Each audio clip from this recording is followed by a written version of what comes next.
come back off after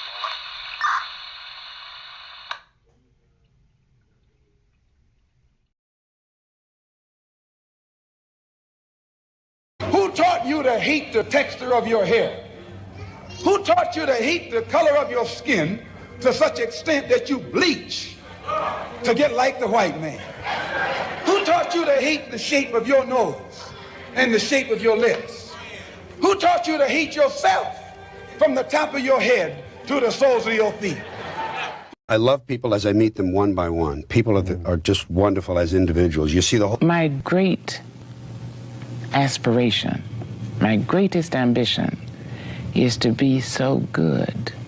Now, in that way, I'm tiresome, as I suppose, to live with, because I want to be a fantastic human being. I am the greatest. We're not disputing that, Cassius, but how does Sonny Liston feel about it? He can't feel but one way, and let's take everything I say and like it. Because February the 25th, I'm going to take back my job. I'm the champ. He's no champ. He's a tramp. When you see men fall, don't laugh. Learn. Learn. Because you're on your way up. And the things that tempt people to fall, you and I are not free from that temptation.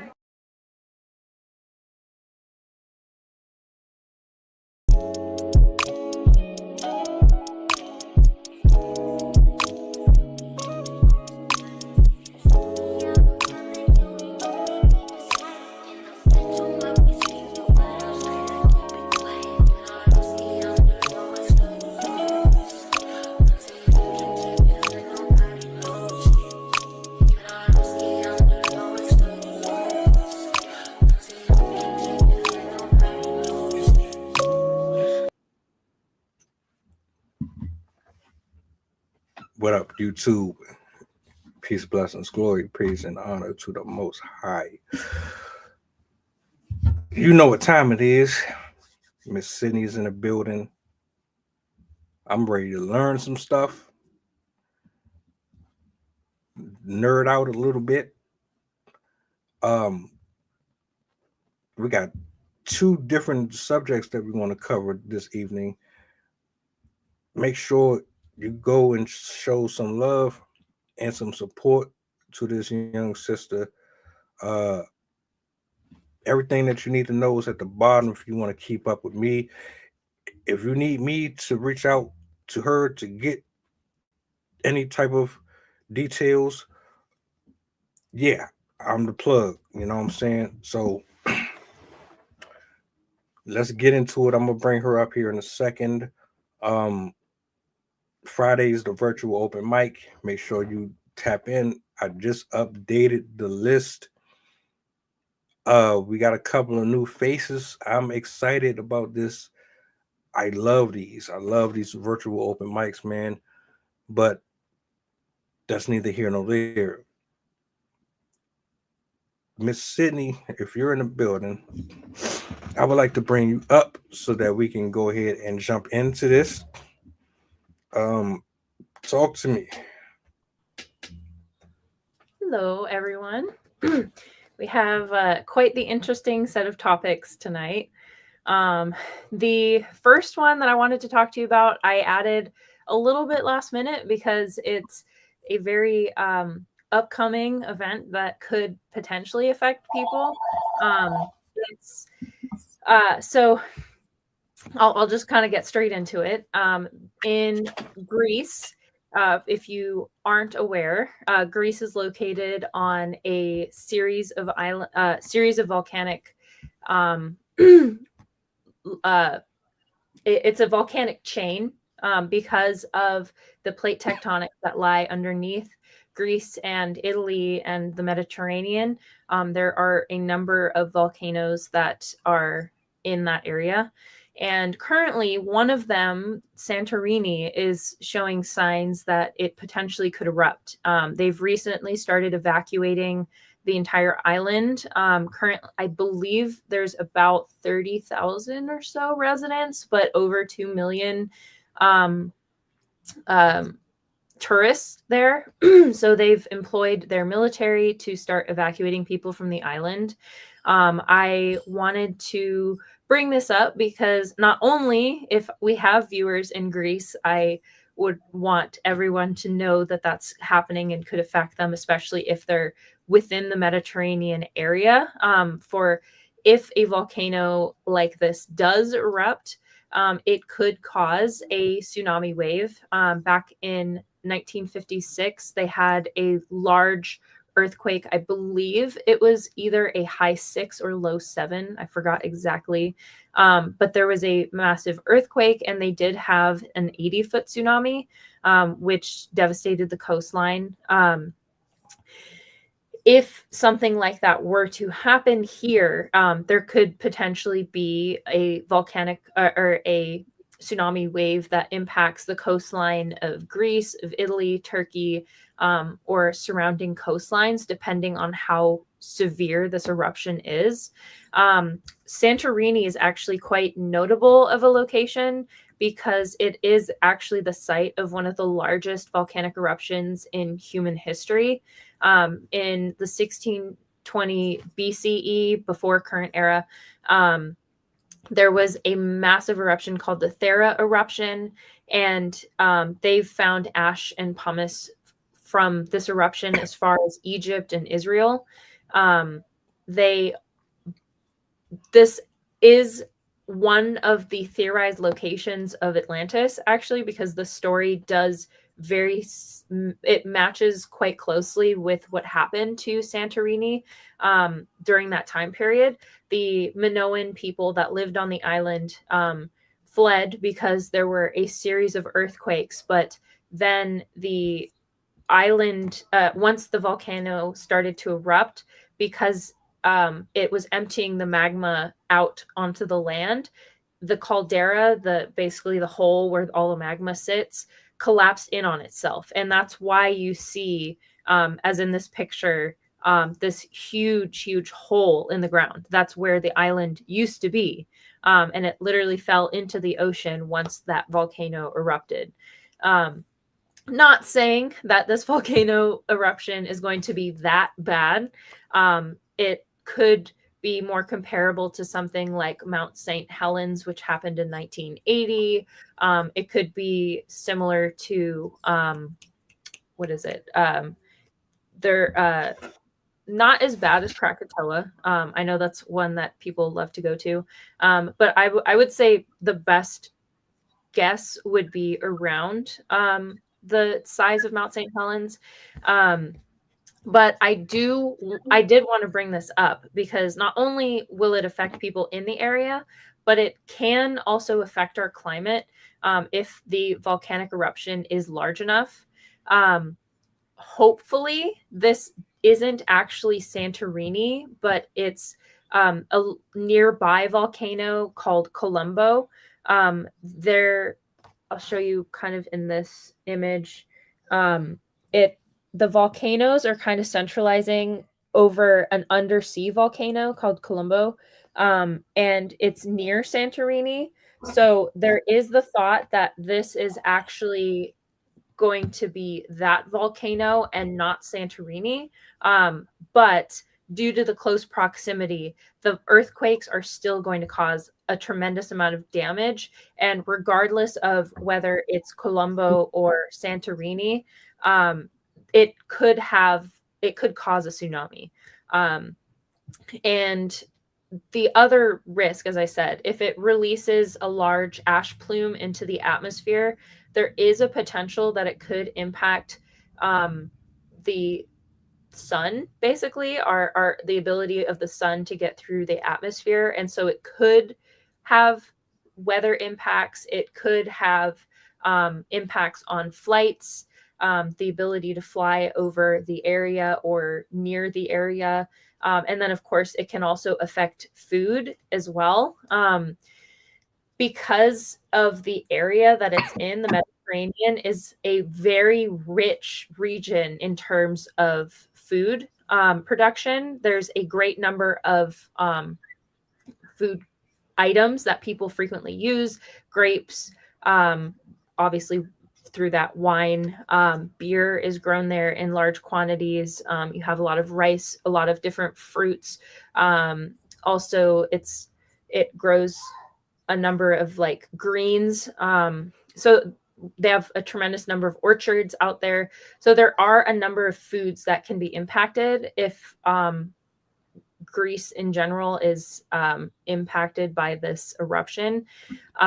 So it's important to kind of keep that in mind because it can affect more people than just the ones in the radius of this disaster.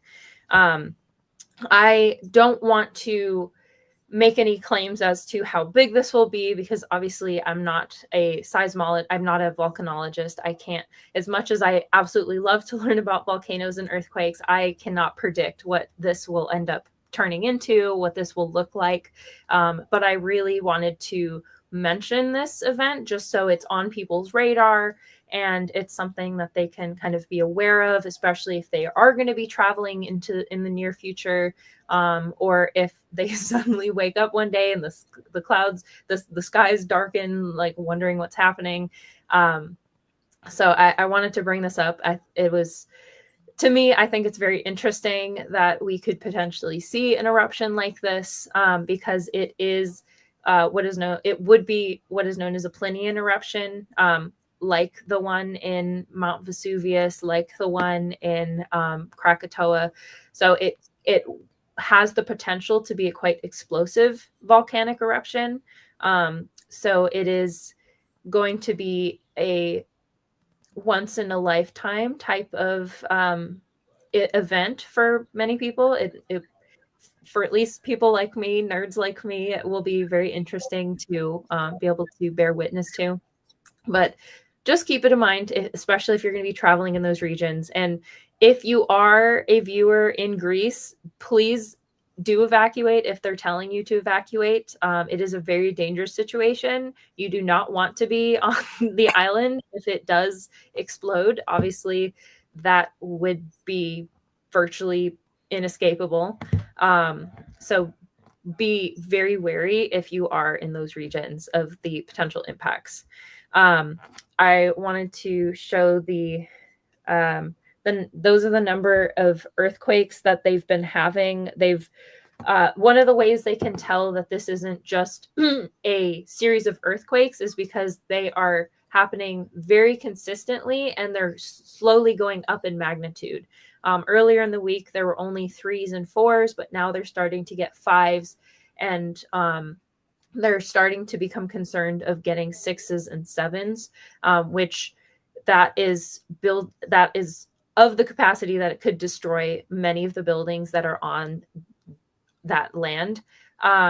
And this will be quite damaging to Greece and its industries, especially the tourist industry, which it relies quite heavily on, and the agricultural industry, which, again, it relies quite heavily on.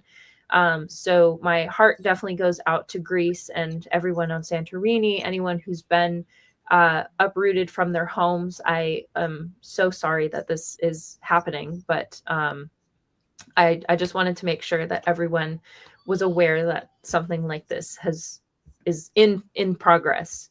A great resource if you wanted to look more into what is happening and get updates on this volcano.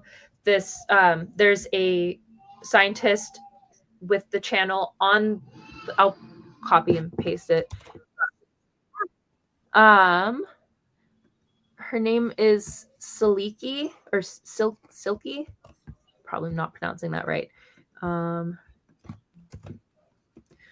will put it there. I don't know why I'm not in the chat, but let's see. Let's see if that does something.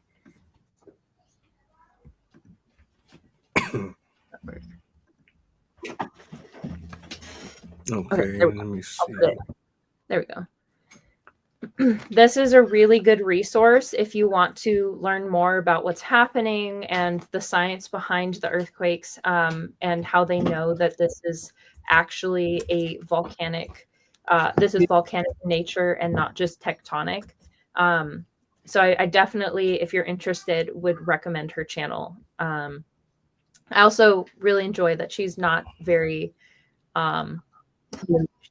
she doesn't try and fearmonger. She's very straight to the point, very factual. So I definitely appreciate her work. But the real story that I really wanted to touch on today is an event that happened in Moss Landing quite recently. For anybody that is unfamiliar with the area, Moss Landing is a city in Monterey Bay. I grew up there essentially. I grew up in San Jose, but my family and I spent a lot of time in the Monterey Bay area. And I even went to school at Cal State University, Monterey Bay. So this place is very close to home for me. I even learned how to scuba dive there. I always went to the aquarium. I spent like every Thanksgiving in that area.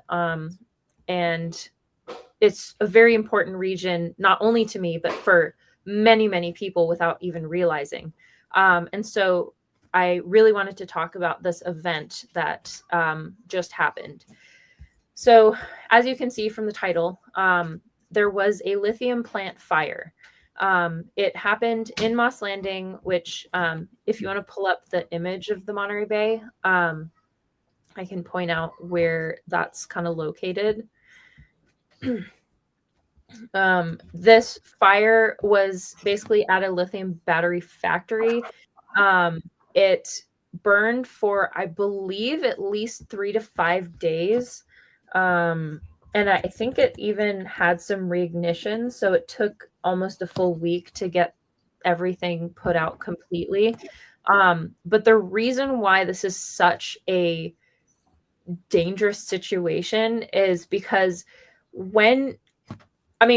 first of all, if you burn anything with chemicals in it, it's going to release this to the air. But this was an entire factory, and as a result, it released thousands and thousands of tons of heavy metals and other chemicals into the air. They've done tests on the soil since this fire, and they found in some areas over 10,000 times the safe limit of things like cobalt, manganese, and nickel, as well as hydrogen fluoride, which is so corrosive that it can actually eat through walls of buildings. And so I wanted to my volcano. So I wanted to talk to you guys about A, what happened, B, the impacts of these chemicals that were released in this fire, the things that residents are experiencing, and the impacts that everyone in the US is actually very likely going to experience as a result of this event. So Moss Landing is located right at the entrance of the where the river meets the Monterey Bay. And because of this location, it's affecting not only the marine estuary, which has been called essentially the Serengeti of the ocean because of its level of biodiversity, but it also is located in the region of what's called the salad bowl of the world, where in that area, we grow, let me pull up my statistics. Where'd you go?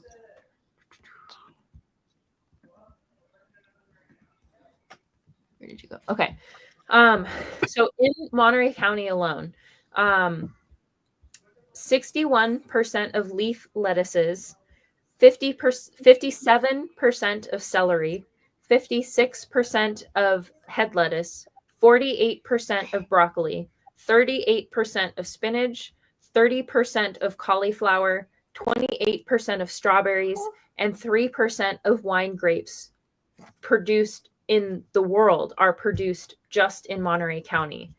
And if there were agricultural impacts, it could impact $3.9 to $11.7 billion of economic exports in terms of food. And all of these, particularly broccoli, cauliflower, and leaf lettuces, are highly susceptible to uptaking heavy metals. So that also adds to the potential risks, because the amount of the way that the percentage of food that is coming from California, chances are the majority of people in the US and possibly even other parts of the world, if you are eating lettuce, if you are eating broccoli, if you're eating spinach, cauliflower, strawberries, there's a very high chance that it has come from this region. And the types of chemicals that are coming out of this fire that are floating up into the air and landing in the soil are going to cause a series of health effects, especially if you get particularly high doses of these metals. People in the local area have already started reporting a metallic taste in their mouth. Many of the residents have started having asthma-like symptoms. Many of them have been showing up with burns on their faces, their arms, their nose, as if they were chemical burns. And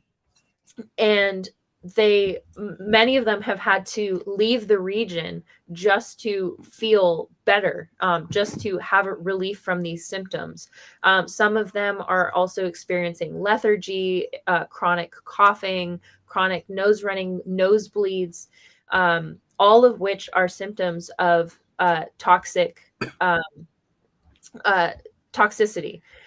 So just to give you a rundown, the main pollutants that they're worried about are, as I said, nickel, manganese, and cobalt.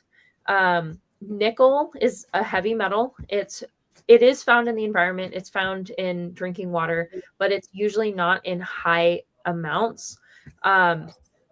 But with nickel contact, this is actually why they've removed it from jewelry, because it can cause rashes. It can cause an increase in allergen responsiveness. So it can appear as if you have asthma or suddenly developed an allergy to things.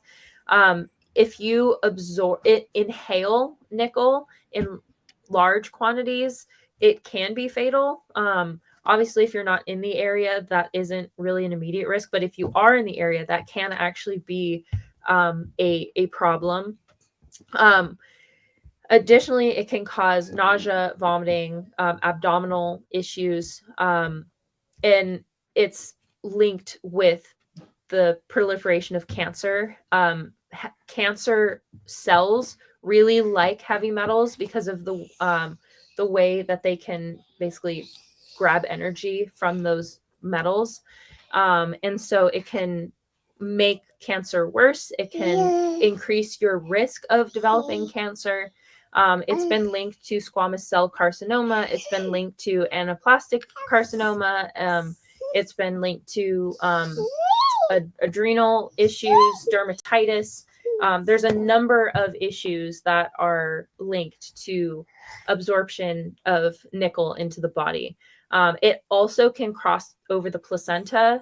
So that means if you're pregnant, you are at risk of passing that exposure onto the baby as well, because it's also highly soluble, which means it can get absorbed very easily. It can deposit in areas in your respiratory tract.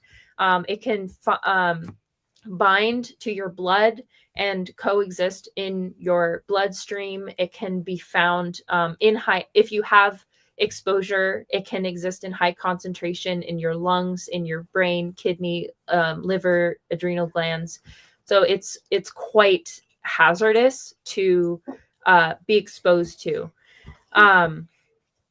And then in terms of manganese, no, where'd it go? Just went back. Where is it? Inhalation from manganese can have a number of neurological effects. It, again, can also be passed to babies in utero. It has they've been able to understand these effects largely from industrial workers. That's actually how many of these toxicities have been able to be studied by people that work in industries like mining and like heavy duty work in factory type stuff. And they have they found that it can cause corrosion of your tissues. It can cause coronary effects in your heart.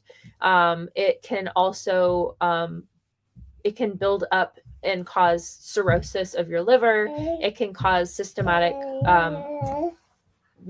malfunctioning. It can cause liver and blood problems, and it can even accumulate in the brain, hence the neurological issues.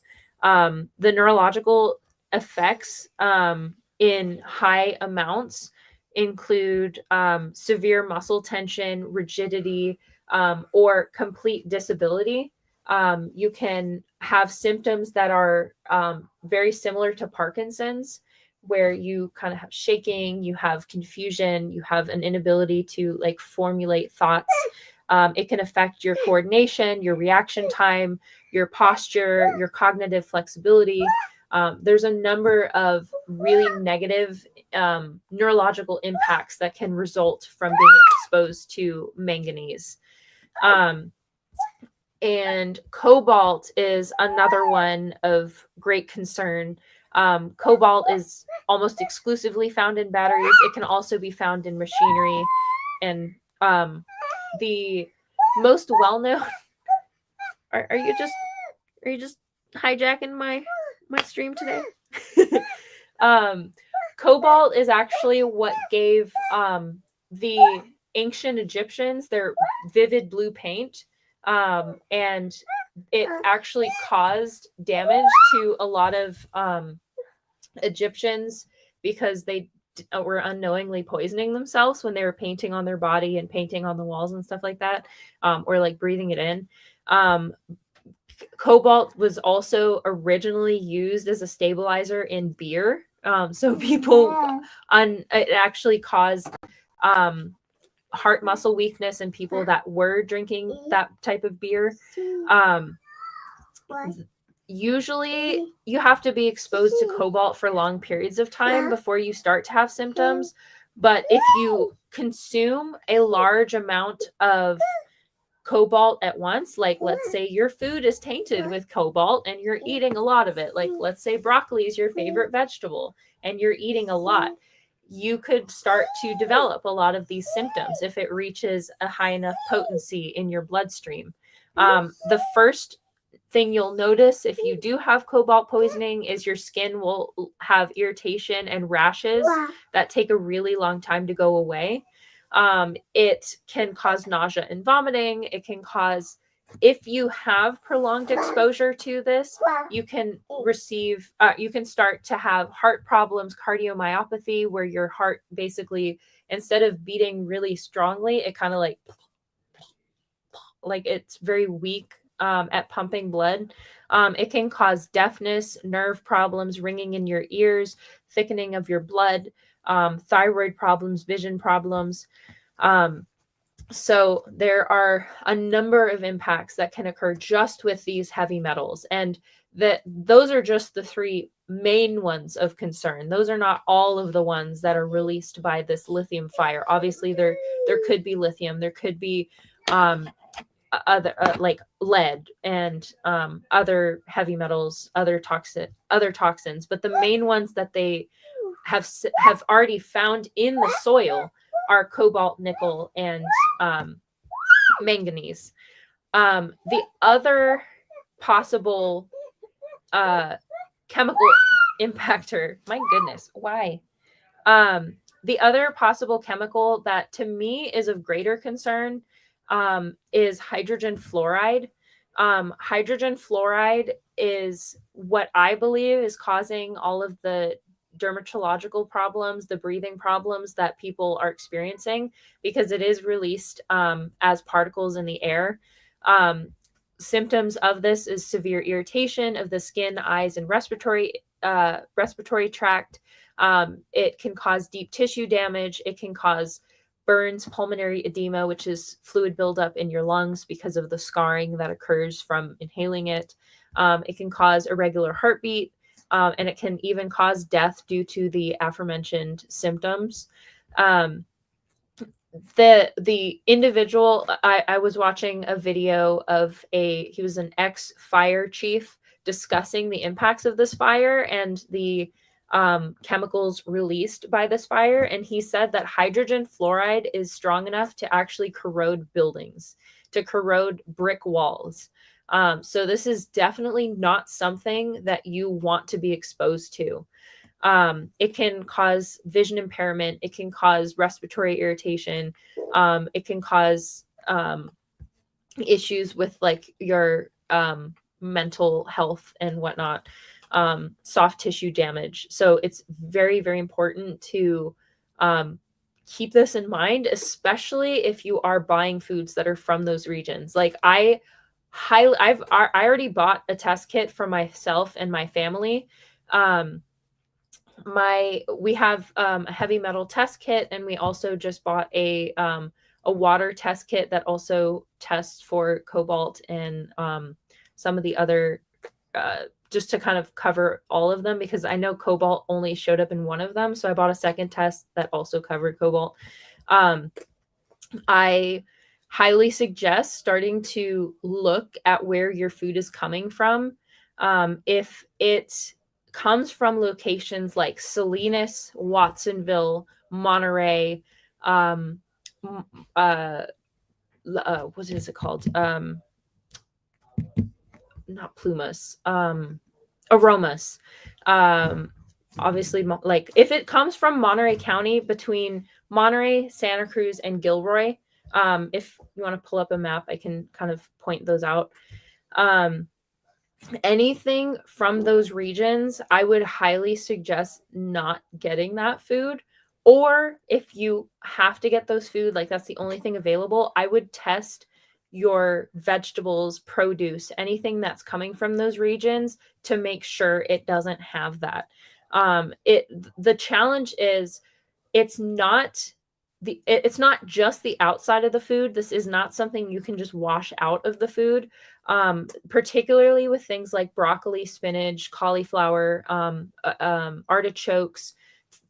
They uptake those into themselves when they're growing. And so it's not just going to be coating the outside of the vegetable. It's actually going to be integrated into the vegetable. So one of the ways you can test is you can pulverize the fruit, mix it with water, and then dip it in the mixture to see if those heavy metals show up. You can also boil them in water and then test the water that you boiled the food in. Some of the heavy metals might not show up with just boiling it, but it could still show you other types of chemicals. And if those chemicals are in there, chances are the other ones could be too. But as I said, this can affect anybody. If you're buying food that comes from those regions of California, especially in the coming months and years, there's a very, very strong chance that toxicity could be passed to you through those foods. This is a really, really damaging event. And I don't think it's so early that I don't think people realize the immense impact that this is going to have, not just on our food systems, but also on the greater area in terms of the environment. The Monterey Bay, as I said, is known as the Serengeti of the environment, of the ocean, because this habitat includes 36 species of marine mammals, including sea lions, sea otters, and over 150 species of seabirds and shorebirds, 525 species of fish, and as well as abundance of invertebrates and algae. So this can have a widespread impact, particularly sea otters, which are the the crown jewel, I would say, of the Monterey Bay area. They're particularly at risk because not only are they really only found in the Pacific Ocean, and most of the colonies are located in California and in Monterey Bay due to our very dense kelp forests, but also sea otters are at high risk because they groom themselves almost 80% of their life. They lick their fur kind of like a cat would. And so the chances that they're going to consume a lot of this heavy metal is quite high. And so it could be a very significant biological disaster once the rains come in and start washing the soil out into the bay.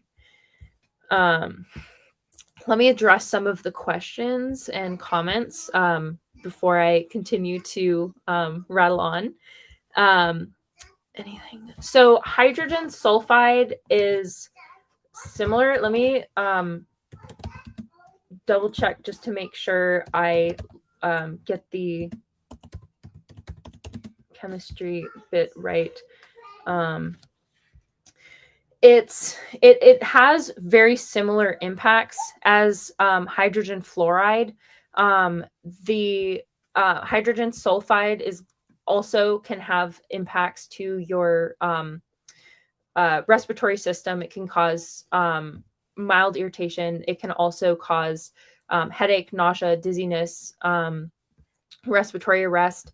That one has the rotten egg smell, which makes it a little bit easier to detect if you are exposed to it, or like if it's in the air.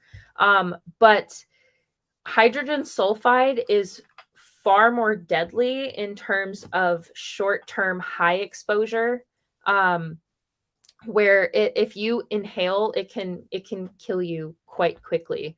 Hydrogen sulfide is given off in like sewage, natural gas, volcanic gases. So if you're near Santorini, you might be exposed to some of the hydrogen sulfide if you were near the volcano.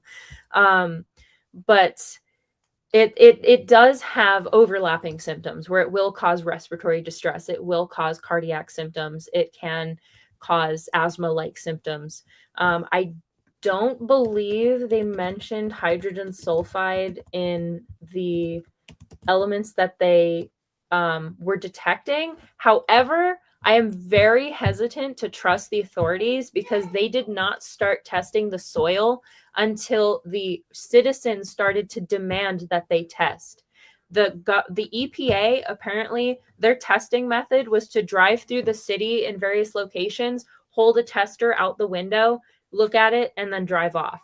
They did not do in-depth testing until marine biologists demanded that they go in and test the soil. And that's when they found areas that were up to 10,000 times the safe limit of these metals.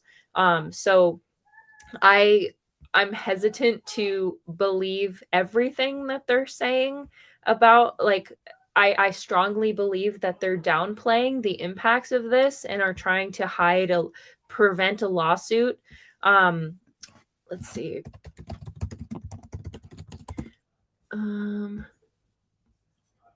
It seems hydrogen, lead acid batteries can produce hydrogen sulfide gas, but because it was lithium batteries, I don't think it would be creating that. But again, I wouldn't be surprised because of everything in the factory that was burning. There probably was like lead batteries in there. There are probably other chemicals and stuff that could give off hydrogen sulfide gas. So I would not dismiss the idea that there could be hydrogen sulfide gas as well coming out of it. But I do know like the main ones that they are most worried about is the nickel, the manganese, the cobalt, and the hydrogen fluoride. And then the tests for the produce. So the ones that I have are essentially, they're almost like pregnancy test, I guess, where it has like the little pad that will change colors depending on what it's been exposed to. The particular one I got is it tests 16 different metals and chemicals. And so you just have to expose the entire strip to the fluid that you're trying to test. As I said, you're either going to want to pulverize the vegetable so you're getting everything that's inside the vegetable rather than just like washing it. Or you can boil the vegetable and test the water that it was boiled in. But I do know that sometimes boiling isn't enough to pull the metals completely out of the vegetable. So I would recommend pulverizing it instead, mixing it with water and testing that solution. But by once you dip these testers into the water, then it'll change colors to indicate whether it's positive or negative. And I believe the ones that I have are like the intensity of the color will kind of let you know what level the chemicals are at as well. You can also get more expensive like electronic equipment that you can actually like use to detect and whatnot, but just for my wallet's sake, I only got the little tester kit. But it is a pretty good deal. Like the one that I got was it was $56.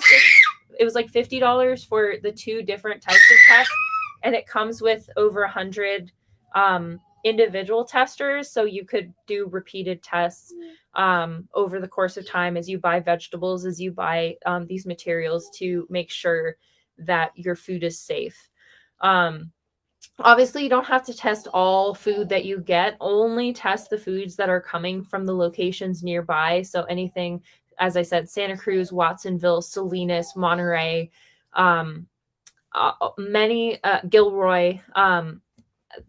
You'll definitely want to familiarize yourself with the map of the Monterey Bay area, just because there are a lot of like little smaller cities that are easily forgotten about. Particularly like Aromas. Aromas is well known for their strawberries, but very few people besides like Californians that live in that region know what Aromas is or where it is. So when you're buying food, if you see that it's made in if it's made in California, if it's made in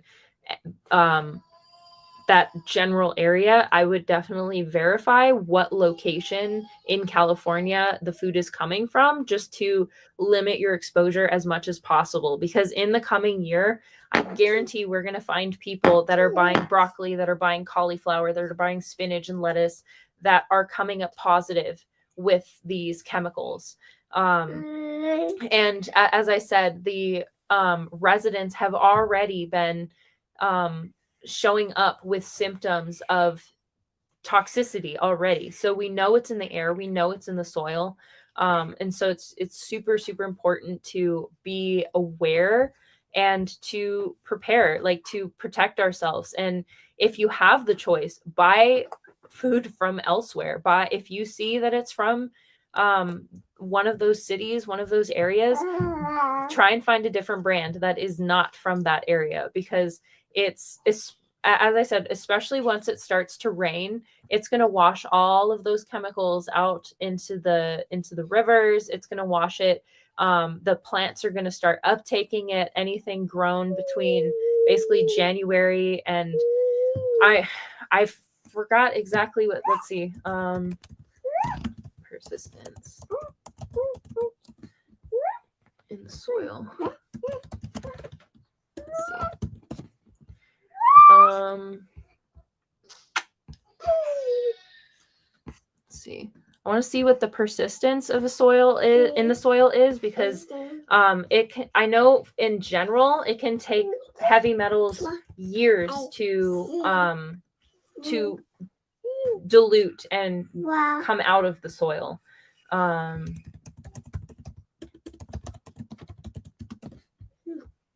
Let's see. Oh, lovely. The persistence of heavy metals in the soil can be between 150 to 5,000 years. So it can definitely take a very long time for this for these metals to leave the ecosystem. And the sad part is, luckily, it's in the bay, so it's going to wash out into the ocean. But unfortunately, that also means that it's going to persist in the ocean. Also, another really negative impact, the hydrogen sulfide, once it makes contact with water, once it gets introduced into the soil, it can evaporate into the fog, and it can evaporate into the clouds, and it is responsible for forming hydrofluoric acid or acid rain. So people in that area could potentially experience acid rain as a result of this this event. It also is highly it also, as I said, it contaminates water. And so if people are relying on groundwater or like water sinks, or are rain collecting, or basically are getting their water from anything but the city's water sources, they also can put themselves at risk of contaminating their bodies through drinking it. Also, the animals, the livestock, there's also a tremendous number of cattle farms and pigs, chickens, ducks, like all that stuff, all the livestock in Watsonville and throughout that area.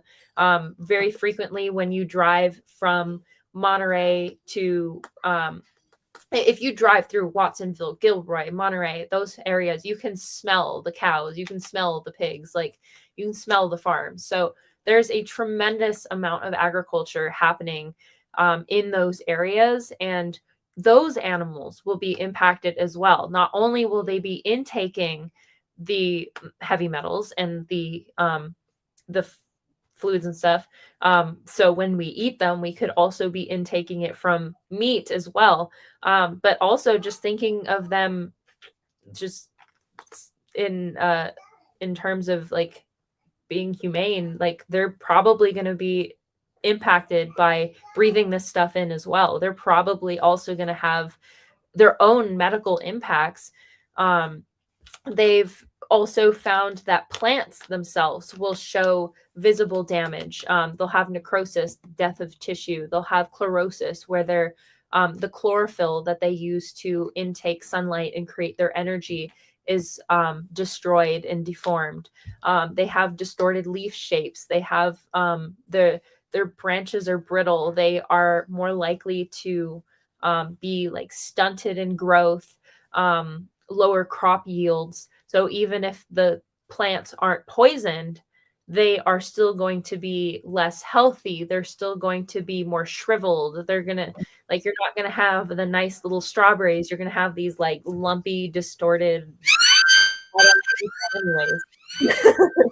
It can leave, it can cause like scarring on fruit. It can cause premature shrinking of fruit. So, and as I said, like instead of getting that nice plump round orange, you're going to have this like, looks like it was in a war zone. Like this is going to do a lot of damage to the agricultural industry, and particularly the all the products that I mentioned, which are very commonly eaten. These are not things like chicken feet that we were talking about last time. Like, who hasn't eaten a strawberry? Who hasn't had a salad? Like, these are very, very common products, and it's there's a huge risk of people across the country and even in other countries being impacted by the agricultural damage. Not to mention the economic fallout of if they have to throw crops away because they're all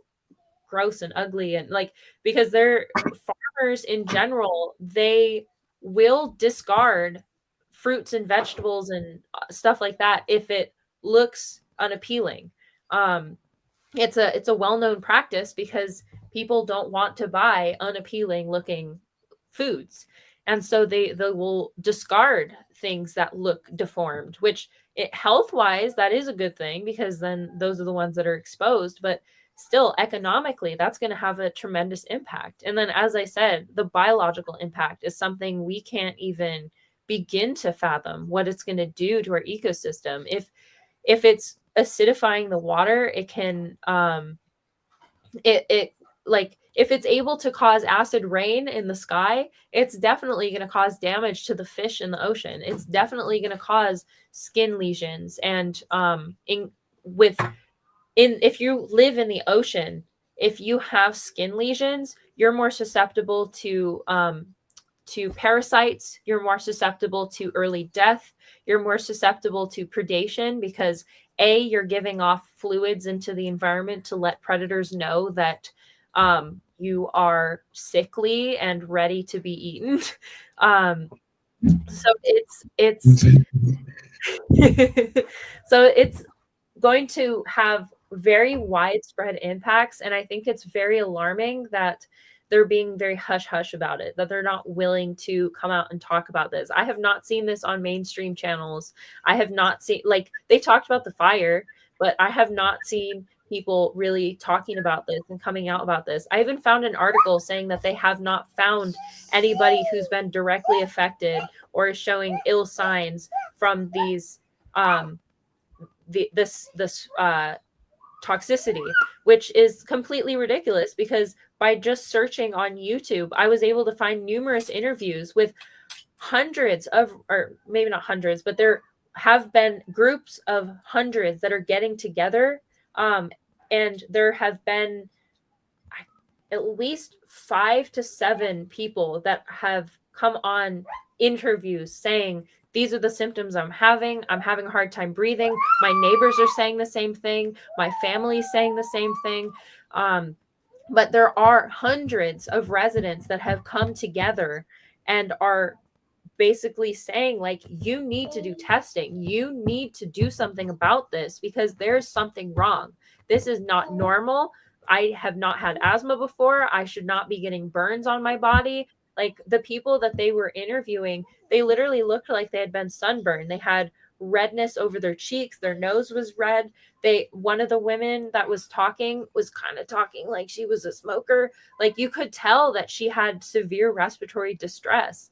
And especially for people that are already high risk, if you have pre-existing asthma, if you have COPD, if you have cancer, if you have anything that lowers your immune system, affects your respiratory system, affects your immune system, you're going to be at much higher risk of developing other conditions as a result of this. We already saw what happened in the fires in LA when there was smoke filling the valley. People were getting sick, and people were having to leave the area because they were being choked out on the smoke. And that smoke also has a lot of chemicals in it. If you're thinking of all the stuff that was burning in those homes, plastic is burning, batteries are burning, all sorts, God knows what is burning. It's a very similar situation, but arguably more hazardous just because of the concentration, because it was quite literally batteries burning, an entire factory of batteries burning and being released into the air. So it's a super, super dangerous situation, and something that we really need to demand action on. This is not something that should be brushed under the rug, ignored. And also, for our own safety, we need to start being aware of where our food comes from, because we do not want to be exposing ourselves to these chemicals. And then obviously my heart goes out to all the marine biologists that are going to have to now pick up the pieces and start evaluating the amount of damage that's been done, not only to the ocean, but also the Elkhorn Slough, the river systems that run through Salinas, through Watsonville. They also host migratory birds. They are a stop-off point for birds that travel from Canada to Mexico. They're a stop-off point for a large number of amphibians, lizards, mammals. We have deer in those areas. We have coyotes, we have rabbits, we have raccoons, we have skunks, we have let me think. As I said, we have like sea lions and seals. We have large numbers of like squirrels and gophers and like underground rodents, rats. There's a huge biodiversity in that region, and it's known as a marine protected area. The Elkhorn Slough is also a protected area. And so a great number of animals that have been purposely set aside, we've set aside this land for them to protect these habitats, are now at risk of being damaged by the irresponsibility of this whole situation. I wanted to kind of also touch on what happened and how this could be prevented in the future. They still don't know what caused the fire. They believe that what happened was that the plant and the batteries, the production line, were not aligned with design and safety standards. So they were cutting corners. The fire suppression systems failed. So that allowed the fire to take off and be uncontrollable. They began the operation in 2020, and it was built before current fire codes and industry standards were fully established. And so they basically had this gigantic factory with very poor adherence to standards, which is completely ridiculous, especially given the fact that this is a well-known wildfire region. California is. And so this is the perfect example of why we cannot be lax on protective measures when creating factories like this. They still, as I said, they're still trying to figure out what exactly what happened. But to me, this is just evidence that we should not be putting factories like this in regions of high ecological importance. And also, in general, we've seen numerous examples of the mishandling of chemicals and the flagrant disregard for human life in terms of the handling. Yes, I know, it's very frustrating, huh?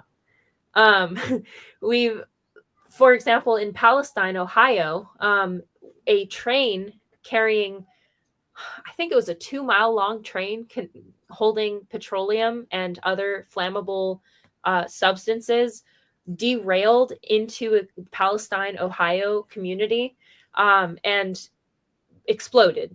It set, I think it was like dozens of homes on fire. It could have even been hundreds of homes.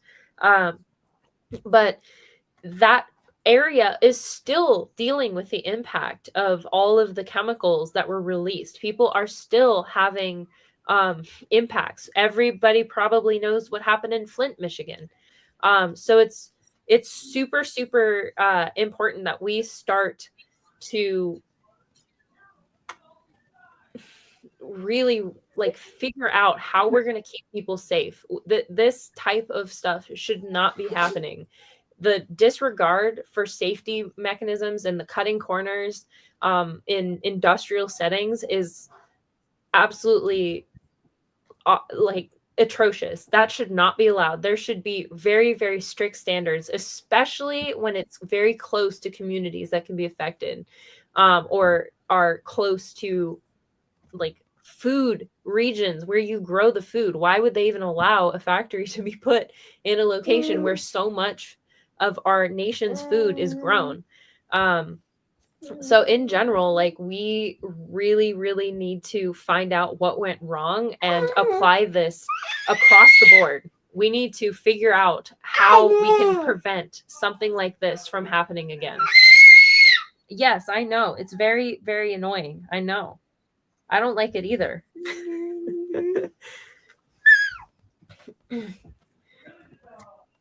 But yeah. It's my alarm system. That's a good one to have. I tell you, I prefer that one over the one that I use. That's for sure. I always joke with people that she's an elf.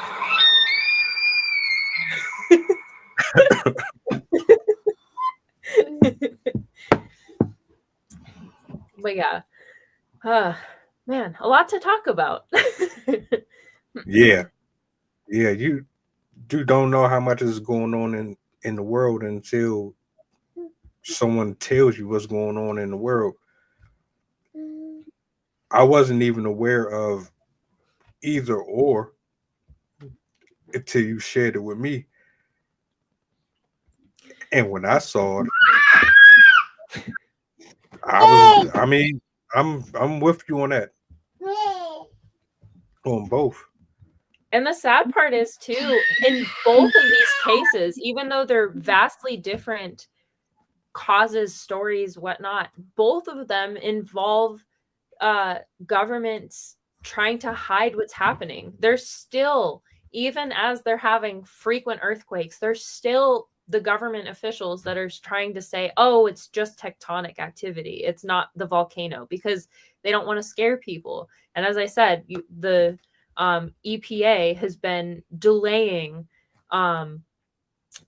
testing the soil and wanting to ignore the impacts that are already happening to citizens. So it's one of those things where it's just another example of why you have to be really on top of these things and not trust what the officials say at face value. Do the research yourself, understand what's actually happening, look around at the people that are directly impacted, because those people will tell you far more than the government will at this point. So yeah, to keep yourself safe, just be aware, start researching everything. Don't just take things at face value, because you never know what the story underneath it all is. Keep yourself safe. That's a whole fact. And I couldn't have broke that down any better than you did. Even if I would have read it from off of the site itself. So shout outs to you. I also wore my Monterey Bay shirt to represent my favorite place. And my marine mammal necklace. So I gotta support my favorite place. Oh, you was really committed to this one. Oh yeah. All right. Monterey Bay Aquarium. Monterey Bay is my favorite place. I always wanted to live there. Too bad it's so freaking expensive, but maybe one day in the future, after the property values fall, everything's contaminated.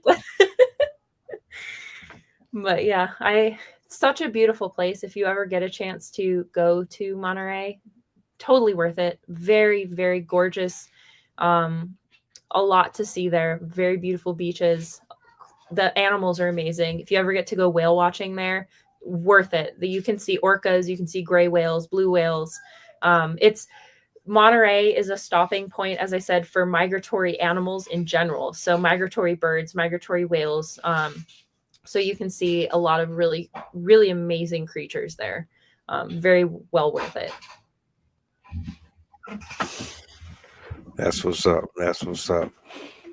Well, look, hey, let the people know how they can contact you or reach out to you if they want to, to Absolutely. Tap in with you on anything related to this, or if they just have questions in general. You know what I'm saying? The main social media account I use right now is Blue Sky. My handle's The Science Squid Poetry. I also, if you want to see my writing, I also post on All Poetry, WordPress, and Wix. I also use RedNote to film my poetry, my poetry, as well as on Spill. I also, as you know, I am here on Fridays to read my poetry. I if you're local to the area, I'm in San Diego. I have an art gallery exhibit opening up soon. I also present my poetry at that location. But if you are interested in going to that event, the opening will be on the 22nd of February. So if you are interested, feel free to reach out to me. Again, like Blue Sky, All Poetry are some of the best ways to get a hold of me. You can also use Red Note and Spill. And so you can also find me here always. Respectfully. And Carol, I feel the same way. I don't live that. I'm not that close. Like I'm nowhere near close actually. But even still though, they don't put everything out. And if you don't ask questions, they're not going to say nothing either. Mm-hmm.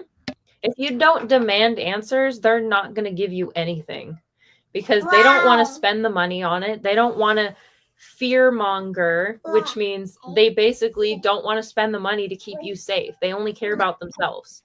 And I've very much lost trust that our government is going to do the right thing. And obviously, we've seen a rapid defunding of many programs that help protect American citizens. So it's getting to the point where it's kind of up to us now. We need to help each other. We need to warn each other. We need to educate each other. And if you have the educational background to help other people understand what's happening in the world, it's our obligation, it's our duty to do so. So that's why I'm here. I forgot to mention at the beginning, but I do have my bachelor's degree in psychology. I originally actually went to Monterey to get my degree in marine biology, but I ended up switching because I realized that I really wanted to apply. I didn't want to do the scuba diving boat experience. I wanted to understand how to educate people about the importance of science. And so that's why I ended up choosing the psychology track, because that way I could understand how best to educate people, how best to reach individuals that might be resistant to the science or don't know the science. And I also have my PhD. I hope to one day get a PhD, but I have my master's degree in environmental education. So I do definitely have a background in this. And I just really, really wanted to share this with everyone to keep all of you safe. I also, part of the reason why I'm so emphatic and knowledgeable about agriculture, I also have an upbringing with agriculture. I spent 4 years in the FFA. I raised chickens, goats, rabbits. I've also gardened for quite a long time. And through the FFA, I learned extensively about the California agricultural system. So I do have a deep knowledge and love for agriculture as well. So I just really wanted to impart a lot of this knowledge to you guys because I'm concerned about the potential impacts of the poisoning of our food, especially such a highly prevalent amount of food coming from those regions. So yeah, I really hope this was informational and was useful to everybody. Please share this, especially for those that do eat a lot of produce from those areas or from California in those regions, or just in general, like, please get this out there because this is a very important issue that is not being talked about. So it is very necessary that we get this out there. I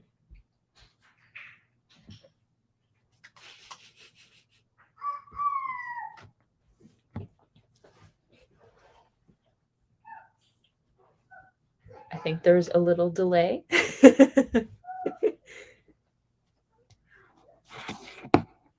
Are you on mute?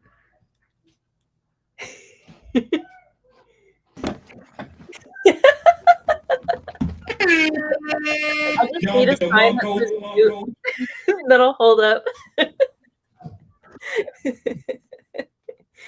It never fails, man. It never fails. But nah, it's all love. It's all love. I was just saying salutes to everybody for tapping in. Appreciate the feedback. I hope this does reach the ears and eyes that it should. I definitely needed this. And yeah, we about to get up out of here. But I want y'all to have a blessed night. Repost, share this out, let the word go where it needs to go. And we'll see you on Friday. Well, me and Jason pulling up tomorrow. The virtual open mic is on Friday. Yeah, we consistent. We consistent. So just tap in with us, man. You know what I'm saying? See you Friday. Yes. This do me a solid. Do me one solid. Push the goddamn button. I'm just saying, you know, it's all love, but y'all enjoy the rest of y'all evenings. You know what I'm saying? I'm about to get up out of here. Drive safe. Cut it out.